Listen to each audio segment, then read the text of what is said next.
Hi everyone, welcome. We are here at the Hoboken Historical Museum, upstairs in the upper gallery where we do these live streams. This is another episode of Hoboken Talks. We are getting near the end of our fifth season, and we're just really happy to be doing. We've done Hoboken Talks twice. This last week and this week, like we usually skip, but here we are, consecutive Thursdays. I'm Rand Hoppy. I'm the guy who does Hoboken Talks. Am I the producer? Am I the? I don't know who I am. But the director. Are you in that picture? Am I? No, I'm not. Now you really confused us. But these are all some of the wonderful people who we've had on the show. Nine of our shows. And there's certainly more than 100 shows if you go to our YouTube channel and check it out. So just great to have everybody here. And we're really happy to welcome Joe Pantoliano. And he is going to be talking to his daughter, Daniela. My middle daughter. I have His favorite daughter. I have three daughters. Well, that keeps changing. That's true. Right now, my favorite daughter is on the other side of this TV screen. Shall I get her? Okay, yes, so I am interviewing you, my father, who has grown up in Hoboken and still has very deep ties, and now I've lived here for 10 years. We are currently sitting in front of a photo of Fiore's. Now, of all the places in Hoboken that you could have chose to sit in front of, why did you choose this one? One of my first, my earliest memories of going into Fiore's with Vinny and John. When I was born in 1951, so Christmas time has a I have very sweet memories of Christmas. I've talked about that. I talked about it also in my book. I think the history of it is John J. Grogan was the mayor, and when all of these American GIs came home, Grogan was like my father. My father was also with the Third Army, and wound up staying in the liberation of Berlin with the American section, and there was the Russian section, and there was the British section. But Grogan, in the smaller towns, noticed how the Germans would use speakers to get information out to their people. And he thought that was a cool idea. So when he came back and he ran for mayor, I guess he was a councilman by then, he ran for mayor, and he started installing these PA systems in Hoboken. It's only a mile square. And they would use it like, I remember, the weekends or Friday night, they'd say, attention, this is your police department. Mayor John J. Grogan wishes to announce that on Monday, November 27th, there will be something. There will be this, there will be that. And then during the Christmas holidays, I guess they had on a record player, a little Victrola. How do they used to say that? I think that's... Victrola. I don't know. And they would play Nat King Cole Christmas songs, or Sinatra, of course, Jimmy Roselli, Italian songs, and you'd be walking through the streets in your neighborhood, and you'd be hearing the Bing Crosby songs, Christmas songs, and I always just thought that was really sweet. So what was it like growing up in Hoboken? And because it was very different then than it is now. I just remember being scared a lot. That you needed to travel in groups. We moved around a lot. But at one point I was living in the projects at 310 Jackson Street. Or I may have been younger even, and I'm living at 202 Monroe Street, because there was on 3rd and Monroe, there was a candy store, like you could buy milk and coffee and cookies and sandwiches. And I used to get, if I had a quarter, I would get it, the Devil Dogs. Of course, Hostess Twinkie Company was in Hoboken I think on 14th Street. But there was this girl, she was like 9 or 10 years old, and she would show up. Like, I'd go in there and I'd come out and there she'd be, and she would say, "Give me your money," or give me a quarter, and she would shake me down for money. And there was another guy, a black kid, who had several really tough brothers and great athletes, but he used their reputation to shake us kids down for money or candy. And he would always appear, especially on Halloween. So my cousin Patty Kikuchi and Danny Hernandez, there was a group of us. We came up with a whole plan, and this time we were going to stand our ground. And I think I was the organizer. I said, we're going to stand our ground. So if he shows up and he asks for candy, we just, we're 5 against 1. Just don't give up. And, we were doing pretty good. We had paper bags, or I had a paper bag. I was dressed up as Emmett Kelly. Emmett Kelly was a famous hobo clown. And, Dennis O'Connor. James Conner. When did you change your name? Don't confuse me.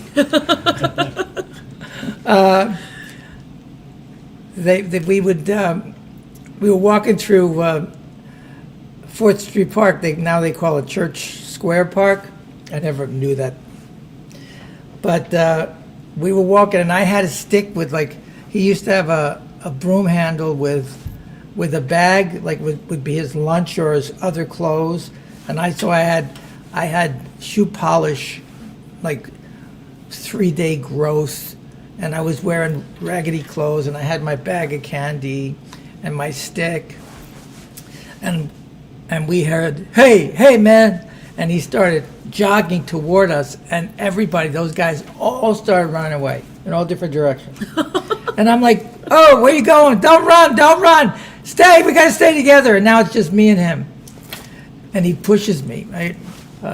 He says, give me your candy. And I said, no.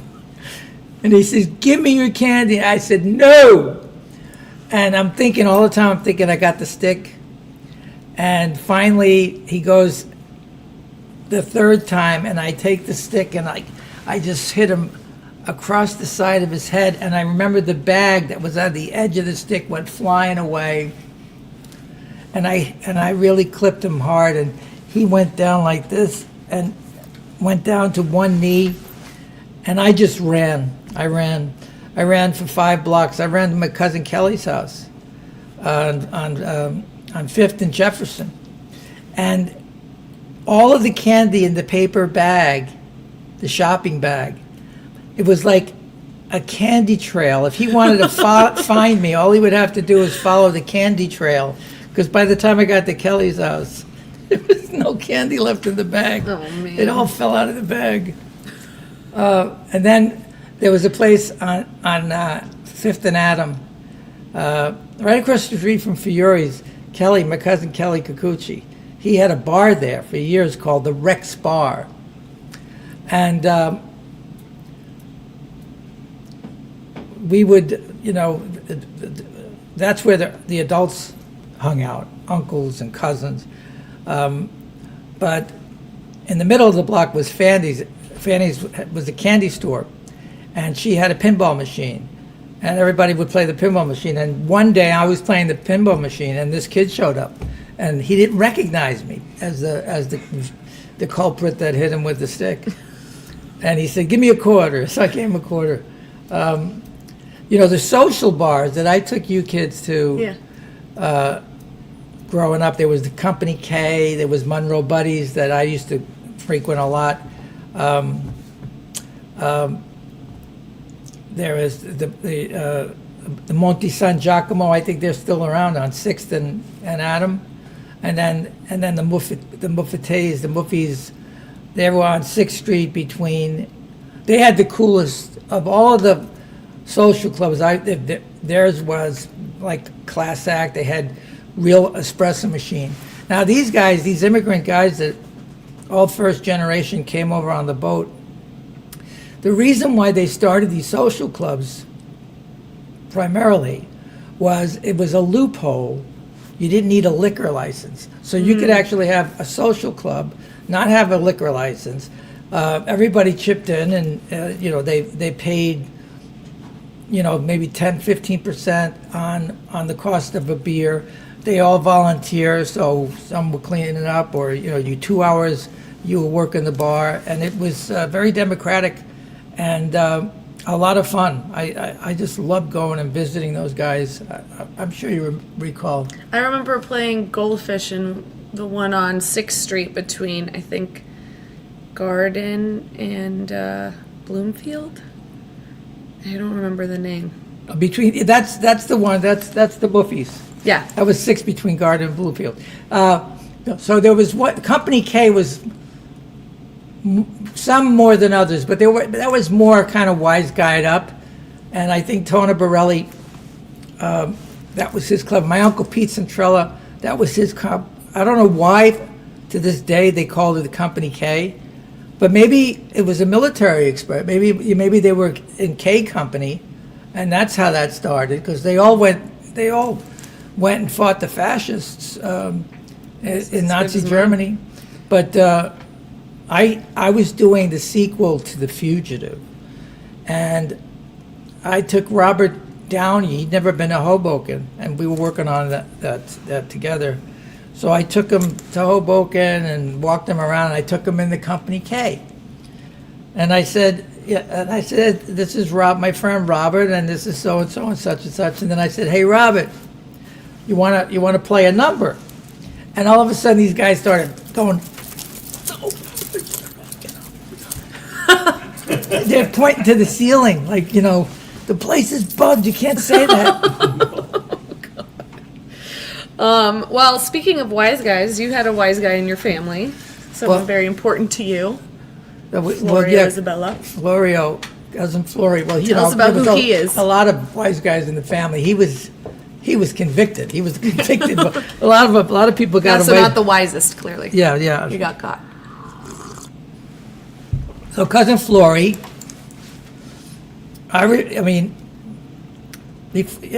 what I remember, I was thinking about this driving over here.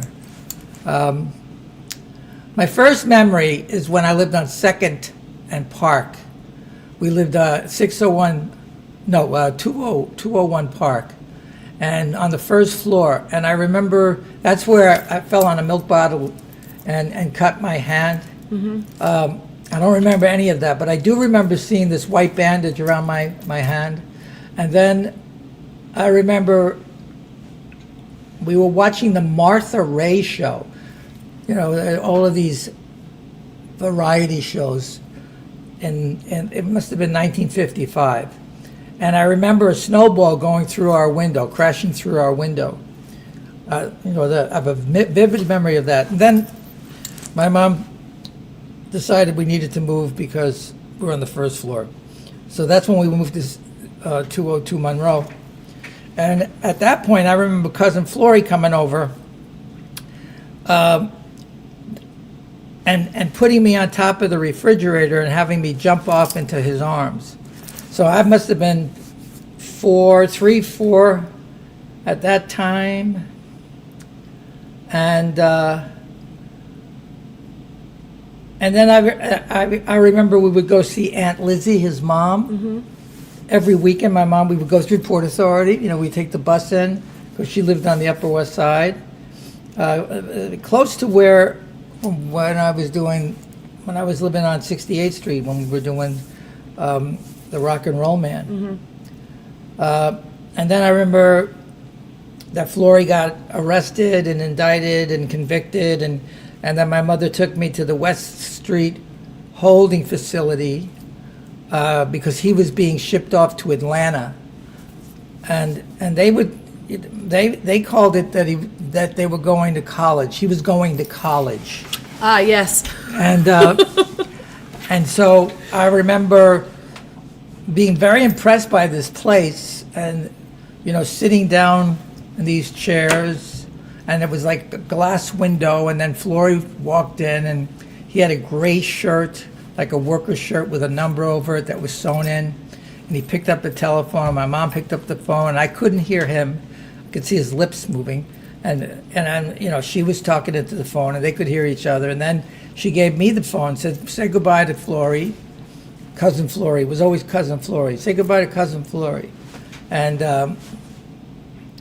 then, he touched the glass, and I touched his hand through the glass. And then he went off to Atlanta, and so she was always writing letters to him. And then during the holidays, she would go to Fiore's and get a small super salad, salami, a piece of cheese, some bread, fruitcake. They always would send fruitcakes. And that that happened. That went on for about 7 years. When he finally,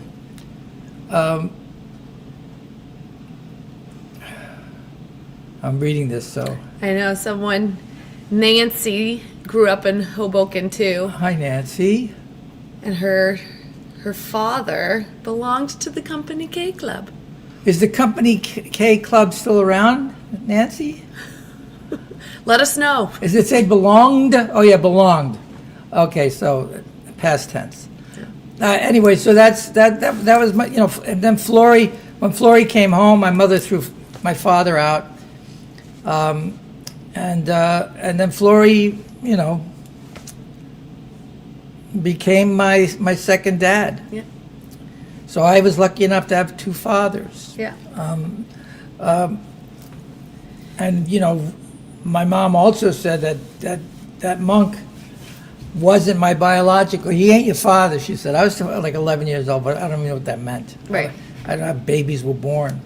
He ain't your father. If it wasn't for Flory, we'd be out in the street. And I remember it was Christmas time. My father had gone off to Florida. Flory had given him a couple of $100 to go to Florida because he had had a heart attack a year earlier. And that's a funny story. So my father, they were all degenerate, thanks Nancy, degenerate gamblers. I mean, bad gamblers. So always broke, always fight about money. We had no credit. So we used to have like a parking meter, like the TV set, you pay on time, or you go to Sal Trapani's and you would pay $5 a week for a bracelet you were going to give your wife for Christmas all year long, and then around the holidays you'd pay it off and then you'd have the bracelet. But we would put quarters in, you get an hour for a quarter, an hour of electricity for a quarter. And I remember once one World Series playoff, everybody was at the house and it ran out of juice, and it was like bases are loaded, and Oh God. like, Jesus Christ, who's got a quarter? Did someone have a quarter? Yeah, but Oh, thank God. hard to come up with a quarter. Like, Yeah. I put in the last one. But that's what I lost my train of thought. Did I answer your question? Yeah, we're talking about Florio. So your mother, I grew up my whole life hearing stories about her. I unfortunately was never able to meet her. And I just started listening to your book. I know. At least I'm one of your kids that have attempted to read it. But your book, Who's Sorry Now, which is about you growing up in Marco Hoboken. read it. Oh. Marco read it. Damn it. He's my favorite daughter. Yeah, no, he's your favorite daughter. I just got to the part where you're talking about going to the shore and when your mom was working as a bookie and this scam. Yeah. So tell us about your mother, Mary, and all the, she's kind of a genius. She's an incredible woman, but also not the most kind at times. But clearly a big influence on you as a person. So just talk about her. Talk about Grandma. Well, what you're referring to is, they would do everything to make ends meet. We were on welfare. Daddy was working at Standard Brands. He was a foreman. And he had a boss who was a white-collar guy named Larry. And Larry, both Larry and Monk were degenerate gamblers. So Monk and Larry went Yonkers or Aqueduct was open, they would peel off, and Monk's guys would cover for him. So he would drive Larry to catch 3 or 4 races in between the working day, like for lunch, right?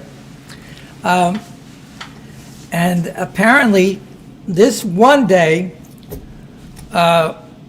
they were in the field, and the race, the horses were off, and my dad was screaming for Lucky Dan. Come on, Lucky Dan! He had Lucky Dan to win. And while the horses were going around the third gate, Monk had a pain in his chest and fell to the ground. And Larry said, "Oh, Monk, are you okay?" He says, my chest, I can't breathe. I'm having a hard time breathing. So Larry, thinking fast, he got my old man and he brought him back to the car and he drove him back to Hoboken and got him back on the property, and he flopped Monk down on the ground and he said, "Monk, are you okay? Somebody help Monk. I think he had a heart attack," because he didn't want to get in trouble for being away from work. Well, yeah, that didn't go well, and so Monk got fired and Larry got fired. In the meantime, I remember my father being at St. Mary's Hospital. I don't know what they call it now, I think they just changed the name too, so I don't even know what they call it. but he was in a tent, and I have an image. My mother smoked 4 packs of cigarettes a day. I mean, cigarettes killed my entire family. My father, Monk, from lung cancer, Flory from emphysema. My mom had like 5 mini strokes, and finally a coronary thrombosis. Never stopped smoking. But my father was in the tent, and I remember his lip. He had a loose tooth in the front, and all he would just do this. He was out like, he was underneath the oxygen tent, and my mom was on the other side of the room, facing him, next to the entry door. The exit. And underneath her, there was a sign saying "No smoking," right? Mm-hmm. And she'd be there underneath the sign, smoking cigarettes, and complaining. Now what are we gonna do? He lost his fucking job. But my mom, she was damaged. She was damaged goods. She had a really rough life. I remember when I was a kid, the only stories that she ever told me about her father was just what a scumbag he was. And his nickname, everybody in Hoboken in those days had nicknames. Like Anna Monk, my Aunt Anna, Dominic was Monk, Anna Monk, and Rosie Jitt, and Frankie Hook, and Popeye, and Dopey Gus. And Dopey Gus was my grandfather. And I remember asking us, 7 years old, Mom, why did they call him Dopey Gus? And she always with the cigarette, because he was fucking crazy. And she would say, I remember, she would tell stories. Oh, I remember it was Palm Sunday. And, this stories. And I hated my father because he choked my mother. He killed my mother. She was 49. I said, but he killed your mother? Yes, he choked her so hard he gave her cancer of the throat. And also they were that very superstitious, almost like gypsies. Maybe they were gypsies, but she had a rough life, and he was a bastard. And as a result, she didn't trust men. She hated men. Mm-hmm. So I was her confidant.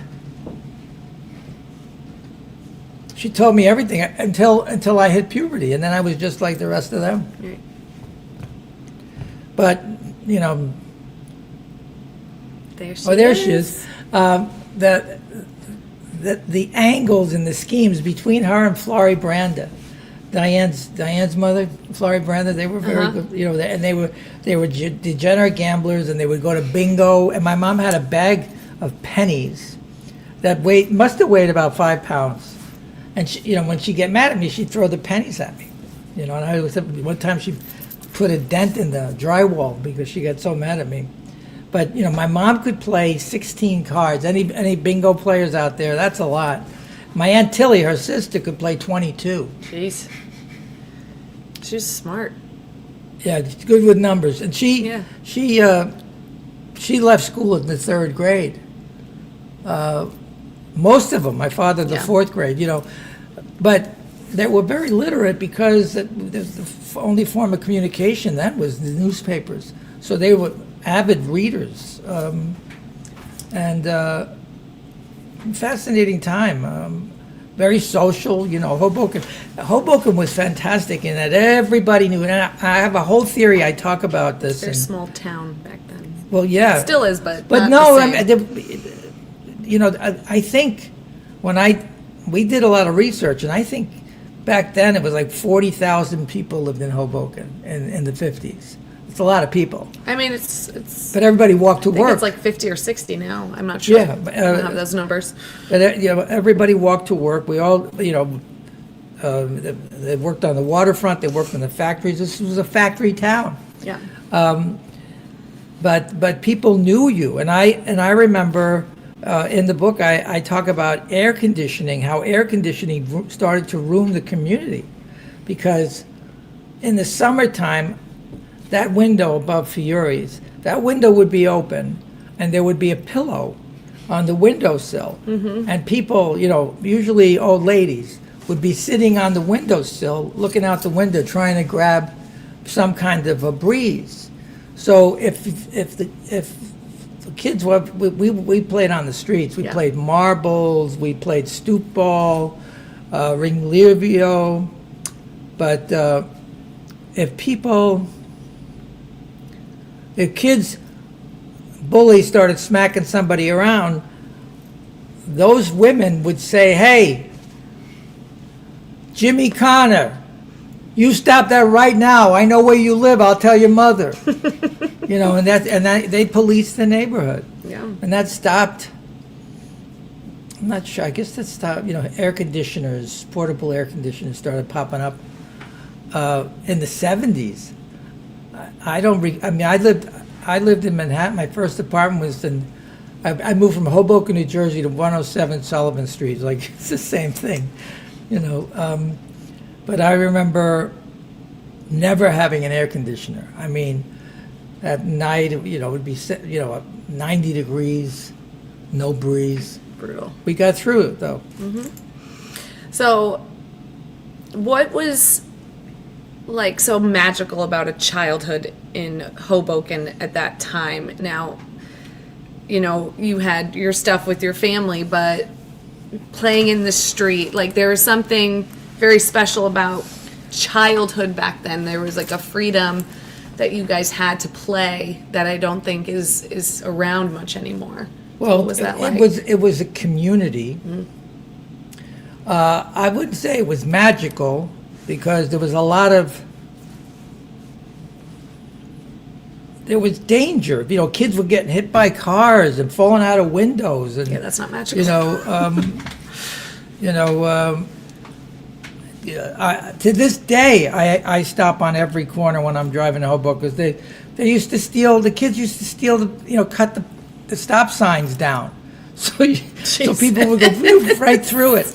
And you know, and being in school, and I was just, you know, I was a chubby kid, and I was a target, and I remember I got into a fight because I couldn't keep my mouth shut either. After I got beat up a couple of times, I realized it wasn't going to kill me, you know, and so I would stand up for myself. And I always found that when I would stand up to bullies, they would then start kissing my ass, you know, because they were bullies. But there was this one guy, I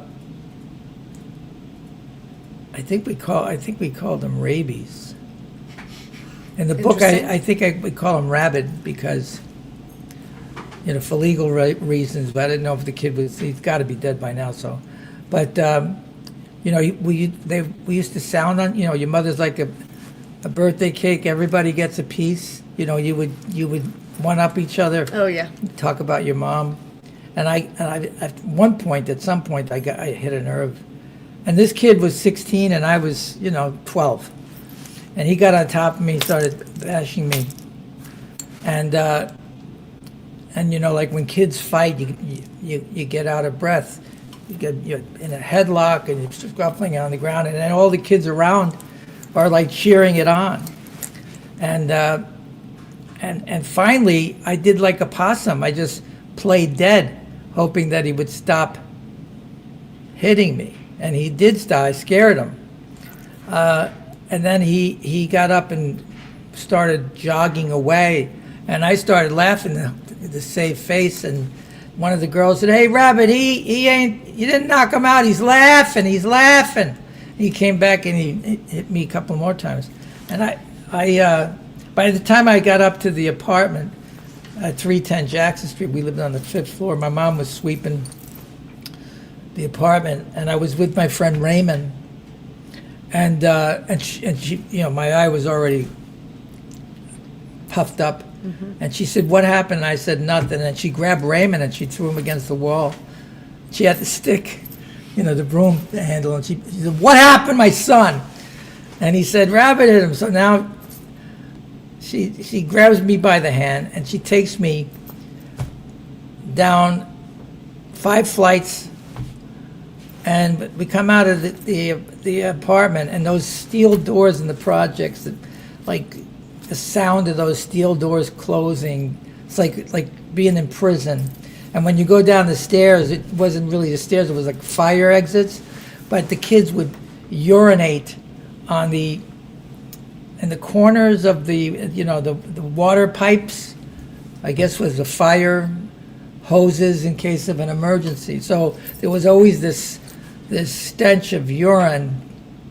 And as we were coming out, the kids were in the courtyard, and my mom took the broom and she slammed it against a fence, like a 4-foot fence, to keep the kids from walking on the grass, and broke the end up. And then she grabbed this kid, she started hitting him with the broomstick, and then she put him down on the ground and had the jagged edge, and she put it here, and I could see he was bleeding.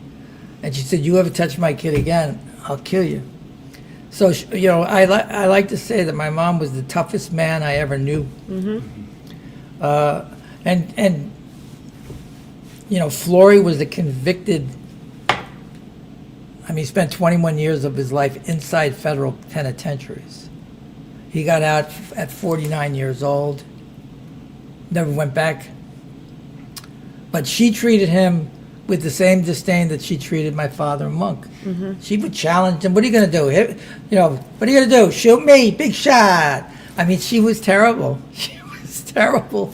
But she had a hold on both these guys that was fascinating. And when she died, because she died before them, she was only 66. I thought that was the end of that relationship with Flory and Monk. There was no need for them to, I thought they were just showing up because she was there. But as it turns out, Monk really cared for Flory, and he took care of him. And as Flory got sicker and unable to fend for himself because he was convalescent, Monk took him to the hospital when he died. He was dying, he was suffocating. And he died in my father's arms. My father died in my father's arms. And it was my father, Monk, that called to tell me, and he was sobbing. He said, "Flory's dead." So really interesting. In a lot of ways, the gift, the magic, was growing up in this really complicated, loving family. And where my aunts, like my Aunt Rosie, would not, she never forgave my mother for how she treated her brother. But they would say it. They would get in arguments. They didn't hold anything back. Yeah. But they didn't hold grudges either. You know, they you know, and funerals.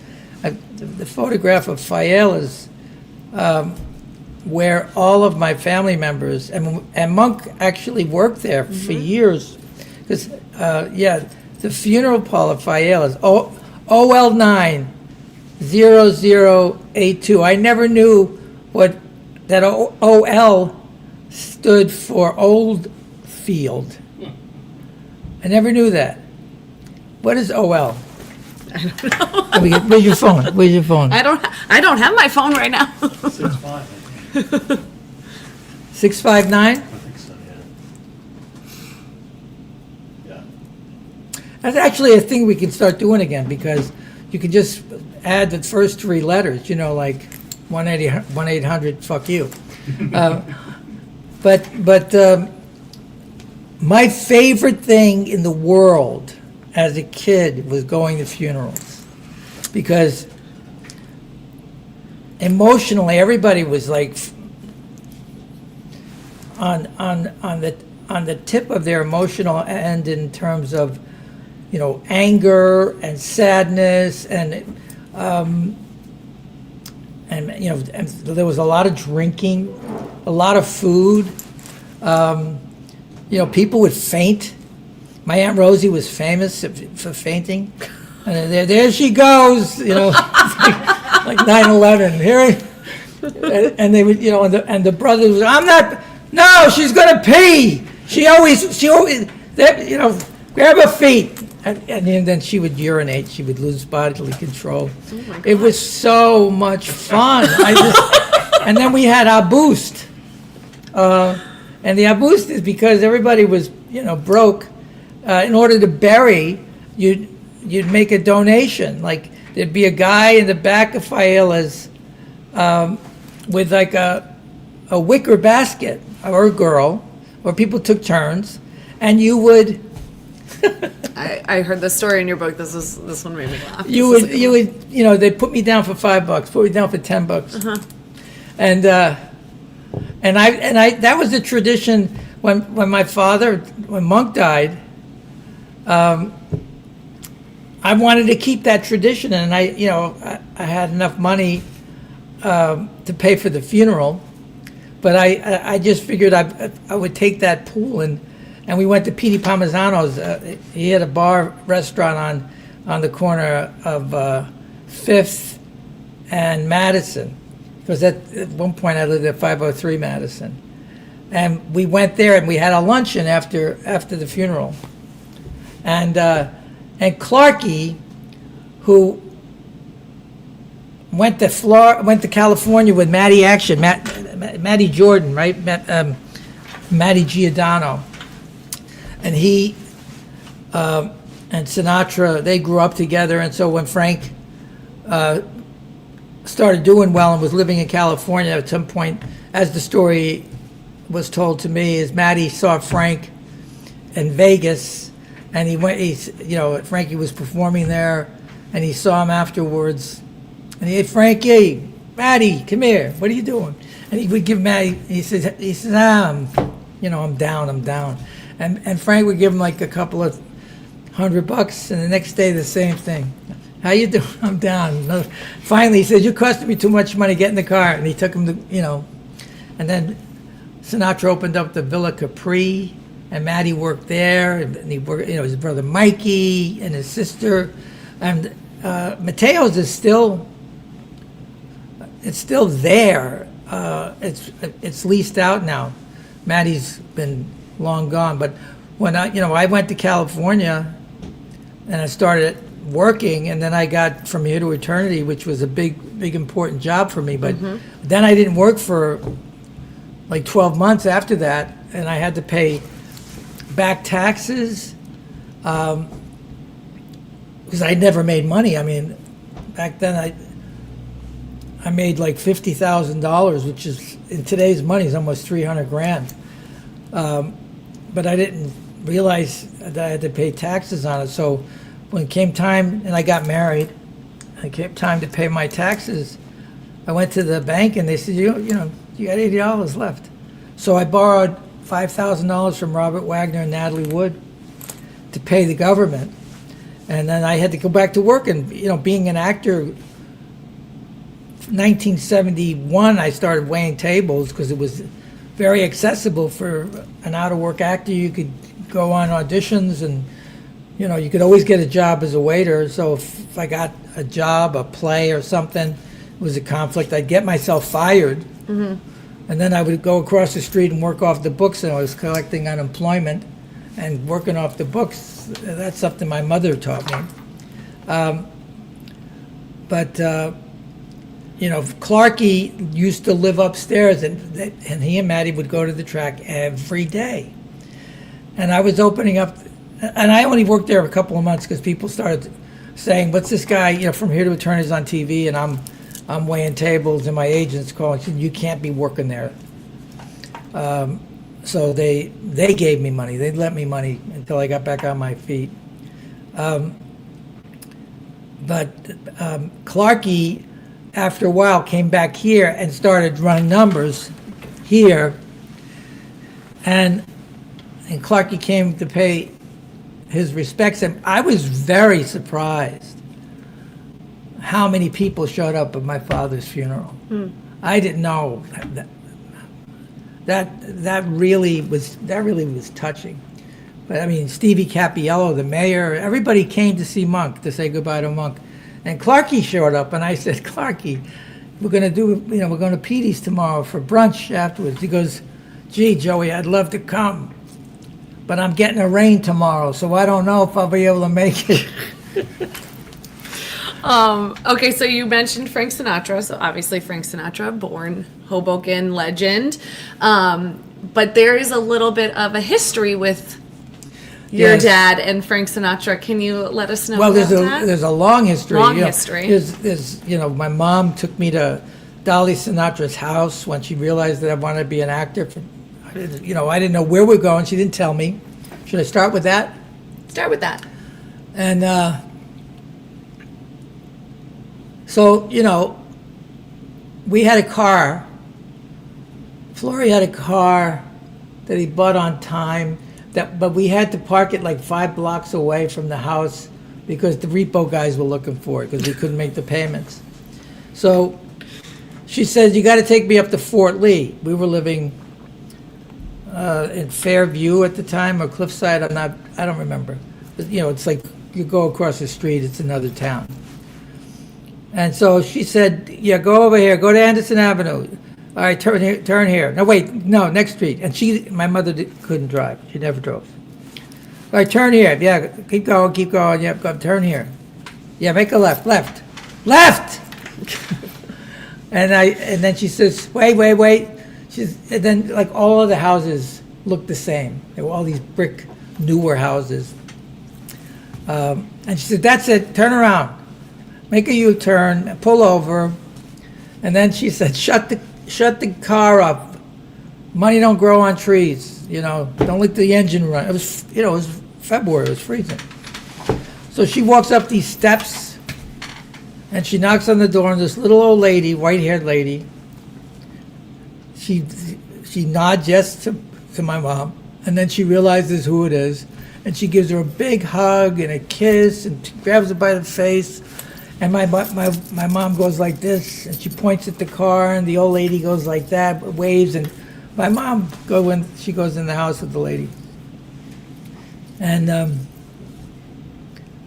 45 minutes later, I'm freezing. I mean, the HO2 from my breath is frozen onto the windshield like ice from the inside.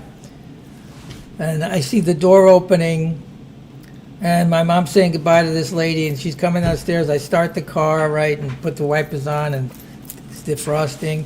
She gets in the car, and she's like, "Oh, it's cold in here," right? And she goes, "Fuck him, we don't need him."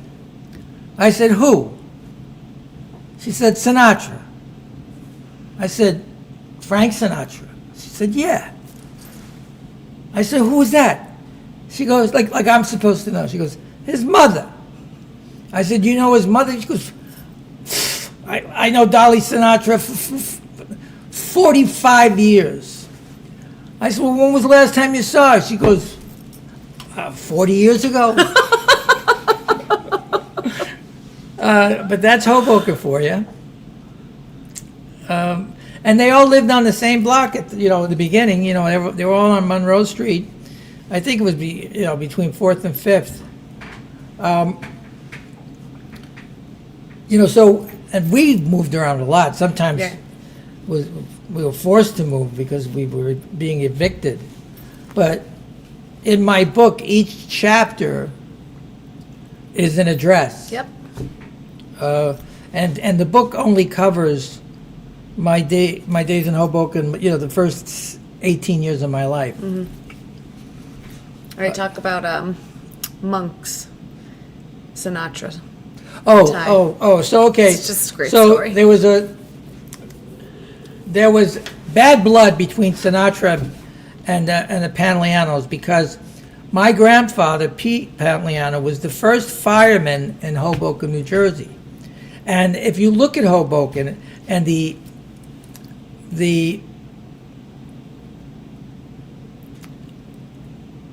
composition, the immigrant geography, where started with the Dutch and then the Irish, and then the Irish were discriminated against, and then as the Irish became politically more in tune, they could get city jobs by helping people get elected. Now, all politics is local politics. So in my family, a lot of my family members had city jobs. My Uncle Popeye was the town drunk and the dog catcher in Hoboken. And so my grandfather Pete worked the unions and worked the politicians, and probably before Grogan, going back, because he was born in the 1880s, and then immigrated to the United States, and they wound up in Hoboken because it was, as the crow flies, 3 miles from Statue of Liberty and Ellis Island, where they all got signed in. So he eventually spoke broken English, became a citizen at some point, but he was the first Italian fireman. Up to that point, they were all Protestant or Irish Catholic. And he got friends of his, also Italian, during the course of his career on the job. And one of those guys was Marty O'Brien, who was Frank Sinatra's father. So Dolly, who was very politically connected, she went over to see him. She goes, "Look, you're retiring. I want you to appoint Marty as your successor, as the fire captain. The 5th precinct, the firehouse that's on 5th and Grand, that's now, somebody lives there since the 70s. But I remember as a kid, my grandpa had already been retired, gone long, but they would let us go up to the 2nd floor and come and slide down the pole. Because they were tearing down the tenement buildings between 6th and 5th on Grand side, and then on the Clinton side, and then they put what is now the senior citizen complexes. So she said, if you appoint Marty, Frankie will give you $1,000. And she said that to your grandpa. Yeah, she made the deal. And the grandpa told the kids, and the deal was put in place, and Pete appointed Marty, and then he went to the as directed by Dolly. He went to the Paramount Theater, where Sinatra was doing 8 shows a day, and it was midday, and he went there. My Uncle Popeye drove him, and he waited in the car, and the Paramount, was on 7th Avenue and 42nd Street. It's still there. It's now called the Hard Rock. But if you look at the marquee, you can still see Paramount. And that was that's where all acts and careers were born. So he goes out, Popeye's waiting, he comes back, gets in the car. He goes, you get the money? He goes, no. What happened? He says, Frankie says, you don't know me. Wouldn't let me in. And that was that. Everybody was, like, nobody thought to ask. So I told this story when I was doing research for the book. I was interviewing Stevie Cappiello. And I mentioned it,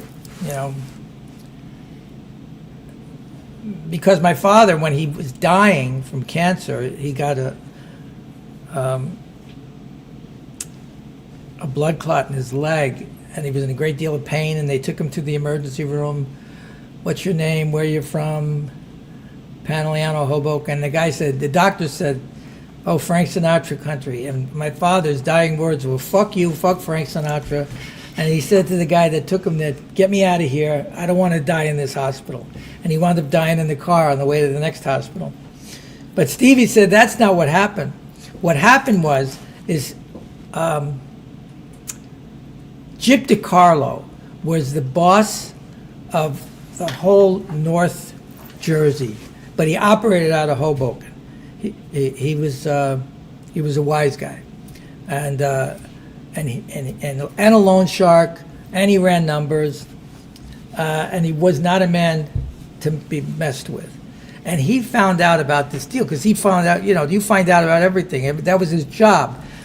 Mayors had to go through Gyp to get stuff done. Politics and power. Nothing seems to change. And Gyp grabbed Sinatra and he said, I heard you made a deal with Pete Pantoliano. He goes, yeah. He says, he's gonna give you $1,000. He goes, yeah. He says, fuck him. He's into me for $3,000. You give me the money. So Sinatra gave him the money. And so when my grandfather, when he got there, so what really happened is he goes there, he says, Pete Pantoliano for Frank Sinatra. Frank Sinatra lets him back. He goes, yeah, Pete, how are you? How you doing? What do you need? He goes, well, I'm here for the money. And Sinatra said, well, gee, Pete, Gyp DeCarlo grabbed me. He says, you're into him for $3,000.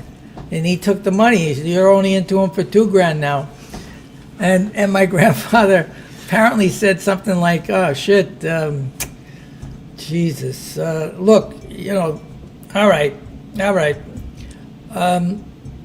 Don't tell my kids. So he blamed it on Sinatra. Wow. And you ended up playing Sinatra's role in your first big gig, which was From Here to Eternity, which you mentioned. Yeah.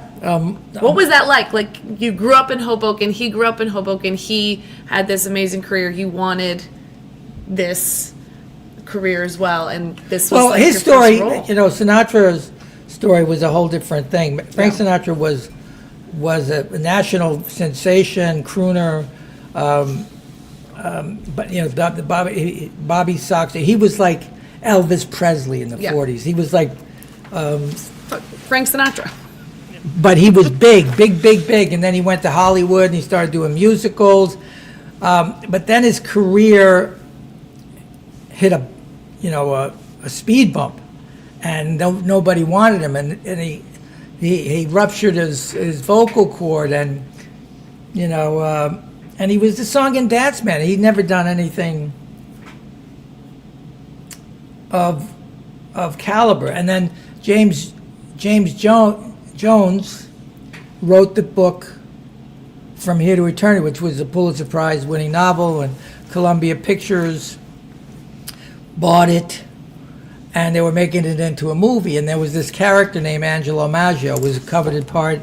There was 5 lead characters, and this was one of them. And Sinatra said, this could change my life. This could put me back on top. And he hemmed and hawed and begged and said he'd work for scale, and he did. And Ava Gardner, his then wife, had something to do with working on Harry Cohen's wife to get the part. And then he'd given the part to Eli Wallach, and Eli had turned it down because he was doing the subject was roses. Oh no, the rose tattoo a Tennessee Williams play, and that was more important to him. So Sinatra wound up getting the part, and he won the Academy Award. So when I got the job, everybody, this was when they started doing miniseries. So it was the entire book. The movie was a 2-hour version of a 450-page novel. So this was a different story, and I, myself and a lot of young guys my age auditioned for it, and I got it. But the publicity department at Columbia made it. They made a big deal about it. Lightning striking twice, 2 kids from Hoboken playing the same part, and the character was actually from Brooklyn. Was supposed to be, from Brooklyn.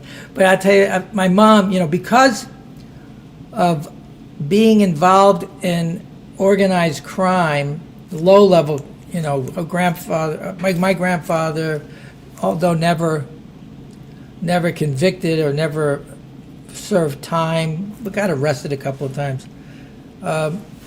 But my mother, when Flory came home, the FBI would tap in our phones. And for some reason, my mom thought that if she whispered, that they couldn't hear her. Hello. So she, they're doing a piece on me. New York Times is doing a piece about 2 guys from Hoboken playing the same part. And my mom calls me up. She goes, Joey, somebody from the New York Times called me up. He was asking me all kinds of questions about you. And I said, what'd you say? She says, I told him that you was dead to me. I haven't talked to you in 3 years, and stop fucking calling. And she hung up the phone. Oh my God. So the guy wound up calling my Aunt Rosie, of all people, and he does this long interview with my Aunt Rosie. And now my mom's like, what the fuck why is he talking to her? He should have been talking to me. I said, you hung up on him. Oh man. So what made you want to become an actor? Didn't want to be poor. I was an idiot.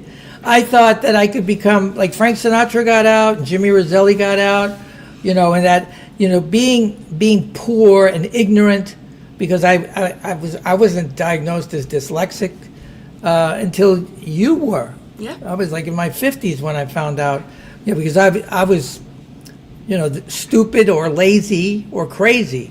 I didn't have a disease or disorder, and I couldn't go to college, and in a blue collar neighborhood, a blue collar anything, the idea is sports. How do you get out? How do you get out of the ghetto, out of the neighborhood, right? So through sports, or through entertainment, or through politics, or through religion. When I was growing up, a lot of my friends were becoming priests because these were like good, steady jobs. Well, I wasn't an athlete, and so I thought that the acting thing, that if I could get on my mother's television, inside that TV set. Also, I had this tremendous fear. I remember being 9 years old and having this waking anxiety moment where I thought, I'm going to die someday. I'm going to die. We're all going to die. But when I die, there's never going to be any evidence that I ever existed. And I thought that if I could be in a movie, I used to watch the $1 Million movies on Channel 9. And they would be, because it was cheap to put these old movies, 1955, 56, 57. Television was a prairie. It was just beginning. But I thought I would see these actors and realize those guys are dead, but there they are. They're still there. They're still inside my mom's television set, a 12-inch black and white. I remember arguing with you once about Peter Pan with Mary Martin, and I said, Daniela, the original Peter Pan's in black and white. She said, no, Dad, it's in color. I saw it. I said, no, it's in black and white. I saw it first. and what did you Google it or whatever, and you pulled it up, and there it was in color. It was black and white because we didn't have color televisions until the 60s. Yeah. How do you think growing up in Hoboken and your mom and your dad's helped you with your acting career? Well, Flory for sure was, he was very encouraging. He had friends that knew actors, and that's how I met them, and that's how I found my first acting school. My parents, I think my parents were frightened. I think both Monk and Mary were like, don't ask for too much. They didn't want to see me get hurt. Don't ask for too much. Like my father was like, why don't you take the fireman's contest? Not contest, the Test? test. Just test. Yeah, take the test, become a fireman, you get a pension. Good things like that. But then, at 18, 19, 20, I started working. I do summer stock, and the three of them would drive up together. I did summer stock in Little Compton, Rhode Island, when I was making $10 a week, and we were living in a carriage house. It was called the Carriage House Theater.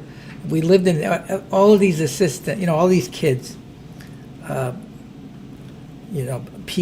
whatever, and I was supposed to be a PA and an actor, and they wanted me to like shovel mud out of the place, and I'm like, I'm not doing that. You said you would. I'm not going to do that. I'm shoveling horse shit out of the barn, and but I was able to save a couple of bucks a week because everybody pooled their money and we bought our groceries, and that was a lot of fun. But Monk and Flo and Mary drove up together and saw me in the play, and they were encouraged by that. That's awesome. And then people would tell me that Monk, would drive. He would pick up bodies, and or he would drive the first car at Faiela's. That's the morning car. It's like the family, the children, the wife, and he would say, "Hey," and he would take out a clipping as he's driving them to the cemetery. You see. My son, he was in from here to there. From here to there. Frankie's part. He played Frankie's part. Aw, he's proud. He was proud. That's awesome. But like growing up in Hoboken and how you survived, how did that help you survive becoming a working actor? Because it's not easy. You always said you can't make, what is it? You got to make a killing. You got to. Yeah, you can't make a living. You can't make a living. You got to make a killing. There's a lot of rejection. It's really hard. It's a hustle. Yeah, but you I was grew born up hustling. So that's all we did was hustle. I mean, I had no plan B. yeah. It was like, it's either I'm going to be, get residuals for playing a gangster, or I'm going to get 15 years for being a gangster. There you go. And I was very lucky. I knew what I wanted to do. I thought, and I was narrow-minded in that. I thought everybody at 18 knew what they wanted to do. But I knew what I wanted to do, and I enjoyed doing it. And I really hustled. I really, worked the room, and I learned that from my mother. Mm-hmm. All of those skills I learned from my mother. She made things happen. And then overcoming dyslexia, attention deficit disorder, and at 18 years old doing the senior class play. Because we moved to Fort Lee. I did the 9th grade in Fort Lee, and the 10th, 11th, 12th grade in Cliffside at Cliffside Park. But eventually, discovering when I did that play, two of my teachers were like another angels. You have Flory, and then these two, Miss Damiano, Mr. Frederick. They said, you've got an aptitude for this. But if you want to be an actor, you're going to need to learn how to read. Because I didn't know how to read. And eventually, I was evaluated, and the guy, the teacher said, you have about a third grade reading level. Yep. And so I had a lot of obstacles to overcome, but they were just obstacles. And then I discovered the joy of reading, and I got better at it. And I just hung in there. Tenacity, you're going to get a chance. You'll get a chance. You just got to, Woody Allen used to say, it's like, when opportunity meets he didn't say that. He said something like that. You're thinking, what is it? It's like luck is when opportunity and preparation, like Preparation meets opportunity. Yeah. I don't know if Woody Allen Yeah. is the one that came up with that, but But that's what happened to me. Is like I lucked out and I got this from here to eternity thing at 20. I was 25 years old. yeah, I remember thinking. I remember making a promise to myself that if I wasn't making a living as an actor, I gave myself 10 years, and if I wasn't, I would wind up doing something else. But as it turned out, I would wind up doing this, being I could have been a great agent. I've produced stuff.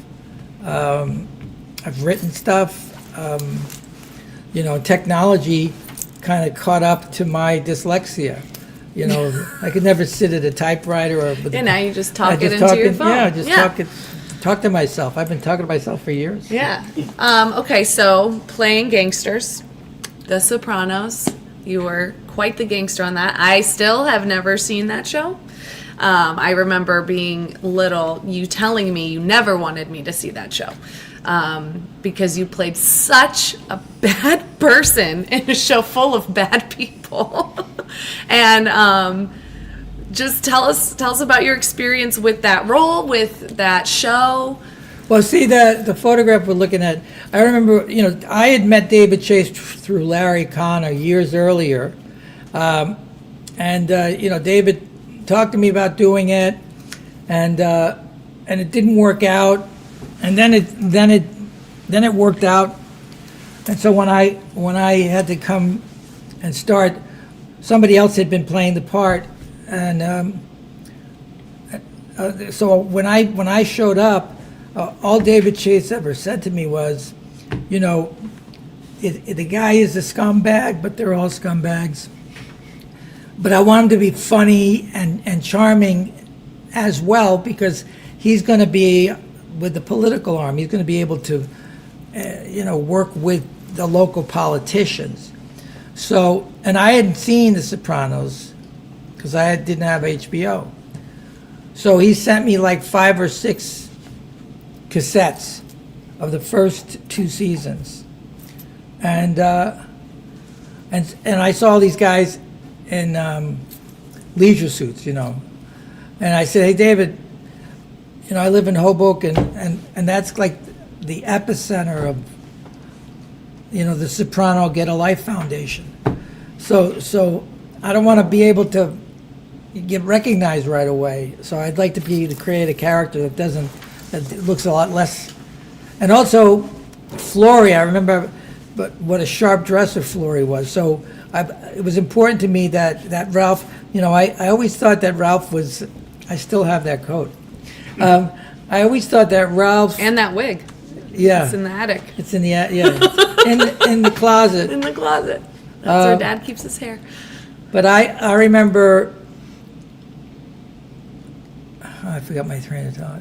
Sharp dresser. You wanted to make the Flora, character. yeah. That I wanted. That I said. I think that Ralph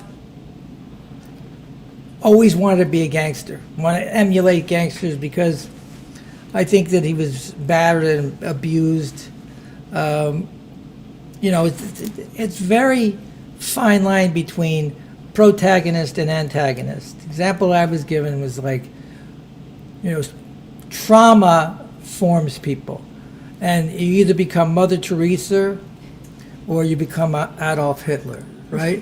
You either want to protect people from ever having to endure the kind of pain that you went through, or you Keep inflicting it.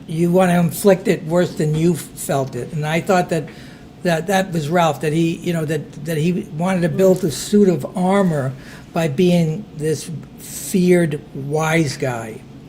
And I remember that Flory, everybody emulated. Wise guys would talk to me about how they emulated him. Can you pull up Flo's picture again? Because he looked like a movie star. I mean, he He's he very could have handsome. he could have been a movie star. I'm just a broken down character actor, but they saw this guy at the racetrack and they offered him a contract, a screen test, and he said, "Get the fuck out of here."